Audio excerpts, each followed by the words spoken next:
Ashamaa harka fuudhee daawwattootaa fi dhaggeeffattoota Gadaa Miidiyaa Neetwoork nagaan keenya bakka jirtan maratti nagaa qabu jecha Gadaa Miidiyaa Neetwoork irraa oduu sa'aatii kanaaf qopheeffannee isinitti himaa jalqaba irratti hangafoota oduu. Ministeerri Muummee Itoophiyaa Dr. Abiyyi Ahmad biyyoota misoomaa koriidarii busheessan jedhaniin dhimma keenya keessan seeninaa jedhan.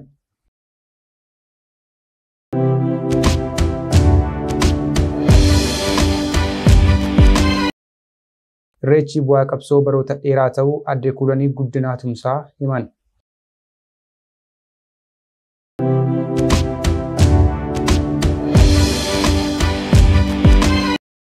Dubartoonni surree uffachuu hin qaban jechuun kanneen qoccolloo saala raawwachuun shakkaman 6 to'annoo jala oolan.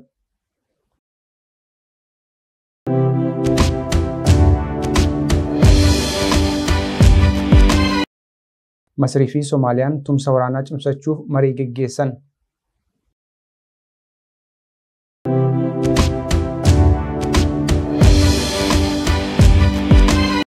Itoophiyaan waggaatti baasii elektirikaa doolaara miliyoona 10 Keeniyaaf qusatti jedhame. Amma gara bal'ina oduutti isin dabarsaa oduu guyyaa har'aa isinitti himuudhaan isin wajjin turtii kan taasisu ana Maanu'eel Naggaati. Ministeerri Muummee Itoophiyaa biyyoota misoomaa koriidarii busheessaa jiru jedhaniin dhimma keenya keessaa hin seeninaa jechuun himan. Ministeerri Muummee Abiyyi Ahmad hojii misooma koriidarii magaalaa Finfinnee fi magaalota kan keessatti hojjetamaa jiru biyyootaa fi gareewwan busheessan jedhan qeeqan. Ministeerri Muummee Abiyyi hojii keessan hojjedhaa kan keenya nuuf dhiisaa jedhaniiru. Ministeerri Muummee Abiyyi har'a naannoo Somaalee magaalaa Jijjigaatti yeroo misooma koriidarii daawwatanii ergaa dabarsan qaamota misoomaa koriidarii busheessuu barbaadan balaaleffataniiru. Garuu eenyuufaa akka ta'an maqaa hin dhoofne.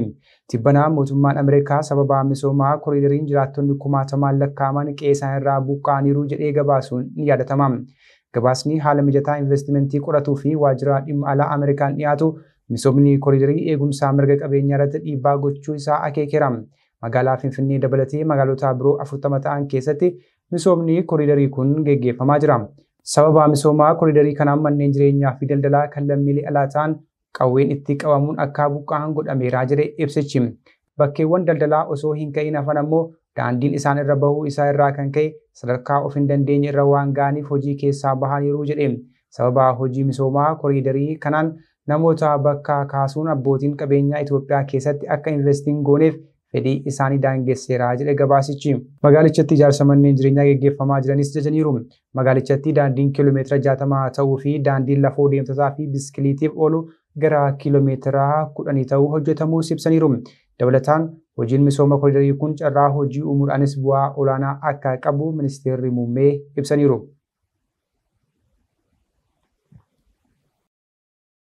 Ayyaanni irreechaa bu'aa qabsoo bara dheeraa ta'uu adde kuulanii guddinaa tumsaa himan. Dabalataa oduu kanaatiif caaltuu badhaasoo. Yeroo Jeneraal Taaddasaa Birruu fi abbaan koo dhimma siyaasa Oromoo irratti mari'atan dhaggeeffataan guddadhee kan jettu adde kuulaniin Oromoon qe'ee isaa ganamaa hora Finfinneetti irreeffachuun injifannoo guddaa ta'uu himu. Maatii qabsaa'aa guddinaa tumsaarraa kan dhalatanii fi haati warraa qondaala ABO duraanii Dr. Diimaa Nagoo adde kuulaniin Awurooppaatti miseensa koree giddugalaa ABO ta'uu fi sadarkaalee garaagaraatti hojjetaa turuu dubbatan. Turtii gaazexaa Bariisaa waliin taasisaniin ganamummaa siyaasaan ijjimamanii guddachuu milkaa'uu Oromoofis qabsaa'aa turuu dubbatan. Akka ibsanitti qabsoo siyaasaa fi Oromoon barachuu akka qabuu fi abbaan isaanii fi Jeneraal Taaddasaa Birruu mana isaaniitti yoo mari'atan dhaggeeffataa guddachuu ibsan adde kuulaniin. Jeneraal Taaddasaa Birruu qaamaan sirriittan beekaa kan jedhan adde kuulaniin dhimma Oromoo fi Oromummaa irratti marii isaan abbaa isaanii waliin taasisaa turan yaadannoo isaan keessaa hin baane ta'uus himan. Bu'uuruma kanaan qabsoon akka yaa'aa bishaanii kan itti fufuudha jedhanii dhaloonni dhalootatti dabarsee cunqursaan dur ture cabee Oromoon qe'ee isaa hora Finfinneetti ifatti bahee irreeffachuun injifannoo guddaa ta'uu dubbatu. Oromoon malkaasaarraa jaarraa tokkoo fi walakkaaf dhiibamus keessumaa Oromoon Tuulamaa cunqursaa ammaataa keessa turuu kan kaasan adde kuulaniin diddaasaa afoolaan ibsachaa sirbee quuqqaasaa himachaa sirbisiisaa ifa arraa arguun daraan akka gammadan ibsaniitu jiru. ijji baddus bakki ijaa hin badduu kan jedhan aadde Kuulaniin qaanqee qabsoo dhaloonni darban kanneen akka abbaa isaanii Guddinaa Tumsaa, Jeneraal Taaddasaa Birruu, Koloneel Abdiisaa Aagaa, Hayilee Fidaafaa qabsiisan guca ta'ee ifuu ibsaniiru. Qondaaltonni siyaasaa kunniin maatii isaanii waliin hariiroo cimaa akka qabanii fi wayita isaan mari'atan dhaggeeffatan guddadhee kan jedhan aadde Kuulaniin injifannoon Irreechaa fi kanneen birootti galmaa'e bu'aa dhiigaa fi lafee Oromoo ta'uu yaadachiisu. Bu'aan itti dhiigamee dhufu kun garaagarummaa yaada nu gidduutti uumamuun akka hin sakaalamneef ilaa fi ilaameen mari'achaa biyya dimokiraatawaa fi walqixxummaan sabaa fi sablammii keessatti mirkanaa'e ijaaruuf tumsuun barbaachisaa ta'uu maatii gameeyyii qabsoo bilisummaa Oromoo keessaa tokko kan ta'an aadde Kuulaniin dhaaman.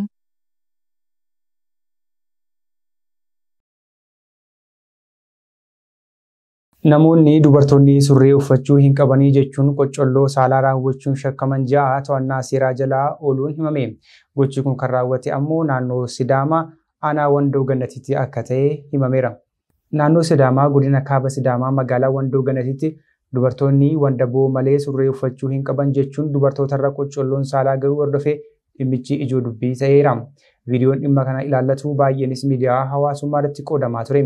Aanaa Wandoo Gannatiitti itti gaafatamaan gurmaa'insaa paartii Bilisiginnaa obbo Isheetuu Daani'el namoonni dhimma kanaan hidhataa qaban 6 qabamaniiru jedhan. Mirgoota namummaa waan sarbaniif himannaan irratti banamaa jedhaniiru. Obbo Isheetuun akka jedhanitti gabaa Jimaa irratti fulbaanaa 20 bara 2018 akka lakkoofsa Itoophiyaatti dargaggoonni odeeffannoo dogoggoraa qabachuun surree dubartootaa baasuuf yaaluun qocolloo saalaa raawwachuu shakkamtoota ijoo kanneen jedhaman to'annoo jalaa oolchamuu himan. Kaleessaa naannoo sa'aatii 11tti dubartii surree uffatte yoo argitan irraa baasaa jedhamneera jechuun dubartootarra qocolloon saalaa gahaa tureeraa jedhan qondaalli Bilisiginnaa kun. Viidiyoowwan kaleessa miidiyaa hawaasummaa irratti qoodamaa turan dubartoonni dhiyoota ola deemuun marfamanii uffati isaanii yeroo meeshaa qara qabuun irraa tarsaafamuu ni agarsiisa.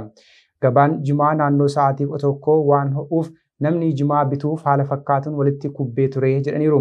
Obbo Isheetuun viidiyoo miidiyaa hawaasaa irratti qoodamaa ture ilaalchisee yoo dubbatan dubartii viidiyoon ishee miidiyaa hawaasaa irratti gadhiifame ari'achuu gaafaa jalqaban uummati dhorkee ture jedhu. Dubartii kana ari'aa surree irraa tarsaasuun irraa baasuuf ture jedhan. Shakkamtoonni ijoo jedhaman 6 qabamaniiru. Mirqaanaa qofaa osoo hin taane qoricha sammuu hadoochi biraas waan fayyadamaniif oduu ofii isaaniin uumanii jalqabanidha. Odeeffannoon isaan eenyurraayyuu argatan hin jiru jechuun dubbataniiru. Torbee darbe jaarsoliin naannoo walitti qabamanii gatii gabbaraa naannichatti akkaan dabalee daangessuuf gatiin gabbaraa 15,000 haa ta'u kan jedhu murteessaniiru. Maree kanarratti waa'ee uffannaa dubartootaa waan jedhame jiraachuu baatus dubartiin surree uffattu surreen ishee tarsa'ee qullaa adeemtu jedhameera jechuun jalqaban malee maddisaa maal akka ta'e hin beekamu jedhan.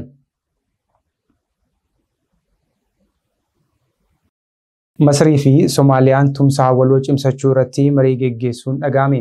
Qondaalonni biyyoota lamaanii akkaataa humna ittisaa isaanii jabeessanii fi waliin hojjechuu danda'an irratti wal arguun wajjin mari'ataniiru jedhame. Dabalata oduu kanaatiif Caaltuu Badhaasoo. Kaayiroon wayitaa gamtaan Afrikaa ergama nagaa eegsisuuf loltoota gara Soomaaliyaa bobbaasuuf jirutti Soomaaliyaa wajjin walitti dhufeenya waraanaa irratti mari'atte.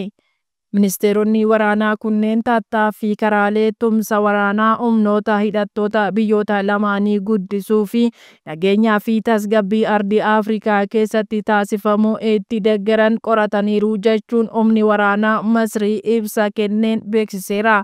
Ministeerri raayyaa ittisa biyya Soomaaliyaa gama isaatiin Masriin nagaa uummata Afrikaa hundaaf tattaafataa akka jirtu kan galateeffatte yoo ta'u, biyyoonni lamaan dhimmoota ijoo naannoo irratti yaada waloo akka qaban ibseera. Tajaajilli oduu biyyaalessaa Soomaaliyaa akka gabaasetti ministeeronni kunniin tumsa waraanaa cimsuu fi tattaaffii nagaa fi tasgabbii naannichaa keessatti taasifamu deeggaruu irratti kan mari'atan ta'uu ibsan. Karoora dandeettii waraanaa guddisuu fi qindoomina humna waraanaa isaanii irratti leenjii meeshaalee fi loojistikii irratti guddisuuf karoorfame gamaggamuun nageenya naannoo fi tasgabbii Soomaaliyaa fi biyyoota ollaa jidduu jiru cimsuuf kan kaayyeffate ta'uu ejensichi beeksiseera. Ministeerri raayyaa ittisa biyya Masrii biyyi isaanii tumsa waraana Somaaliyaa waliin qabdu gadi fageessuuf qophii ta'uu irra deebi'anii mirkaneessaniiru. Humnoonni Masrii ergama deeggarsa Somaaliyaa gamtaa Afrikaa irratti hirmaatan yeroo dhiyootti gara Somaaliyaatti akka bobba'an ta'uu tajaajilli oduu kun beeksiseera. Itoophiyaan humna elektirikii lakkoofsaan guddaa ta'e Keeniyaaf akka dhiyeessitu himame. Kanaanis Keeniyaan waggaatti maallaqa guddaa akka qusattuuf sababa ta'uu miidiyaan biyyattii gabaase. Itoophiyaan Keeniyaaf waggaatti humna elektirikii giigaawaattii 1274 qabxii 42 kan dhiyeessitu yoo ta'u, kunis humna elektirikaa Keeniyaan alaa galchitu keessaa harka 83 ta'uun ibsame. Kanaanis Keeniyaa hanqinni elektirikii akka hin mudanne shoora guddaa taphachuu FM'n Keeniyaa Capital FM jedhamu gabaase. Keeniyaan humna elektirikaa Itoophiyaa irraa galfattuun baasii dabalataa doolaara Ameerikaa miliyoona 10 irraa oolu kan eere gabaasichi. Kunis anniisaa ho'aa Keeniyaan biyya keessatti oomishtu caalaa daran baasii akka qusatu abbaa taayitaa to'annoo enerjii fi boba'aa biyyattii wabeeffachuun gabaaseera. Dhiyeessiin elektirikaa Keeniyaan Itoophiyaa irraa argattu kun biyyattii keessatti elektirikiin akka yeroon addaan hin cinne yookaan hin banne taasisuu gabaasichi eere. Walumaa galatti humna ibsaa Keeniyaan biyyoota ollaa ishee irraa galchitu kan bira darbee wal bira qabamee yoo ilaalamu dhibbeentaa 27.8 dabaleeraa jedhame. Kunis irra caalaa sagantaa dhiyeessii humna elektirikaa Itoophiyaa fi Keeniyaa gidduutti dureen ta'uu gabaasichi hubachiiseera. Haga walakkaa bara 2025tti Keeniyaan humna elektirikaa giigaawaattii 751.95 galchuun himamuun kunis giigaawaattii 419.13 bara 2024 galchiteen bira qabamee yoo ilaalamu dachaan daballii taasiseera jedhame. Keeniyaan humna elektirikaa argachuu biyyoota ollaa irratti hirkattummaa ishee yeroo kamuu caalaa dabalaa dhufuu kan eeree gabaasi Capital FM humni alaa galfattuu yeroo jalqabaaf dhibbeentaa 10 caaleeraa jedhame. Itoophiyaatti taantee Ugaandaa irraa giigaawaattii 225.64 akkasumas Taanzaaniyaa irraa giigaawaattii 33.79 akka galfattu ibsameera. Daawwattootaa fi dhaggeeffattoota Gadaa Miidiyaa Neetwoork fuulli Feesbuukii Gadaa Miidiyaa Neetwoork hordoftoota hedduu qabu yeroof nu jalaa ugguramee jira. Isa deebisiisuudhaaf carraaqqiiwwan garaagaraa taasisuu irratti argamna. Hagasittuu garuu oduu fi odeeffannoo dabalatee qophiilee keenyaa kanneen biroo karaa toora YouTube chaanalii Gadaa Miidiyaa Neetwoorkii fi karaa toora Tiwiitarii yookaan Eksiin hordofuu hin dagatinaa jechaa oduun guyyaa har'aatiif qabadhee dhiyaadhe kana gaammaatti hordoftan ture. Ana wajjin sa'aatii oduu itti walitti deebina. Hagasittuu qophiilee keenyaa kanneen biroo wajjiniin turtii gaarii.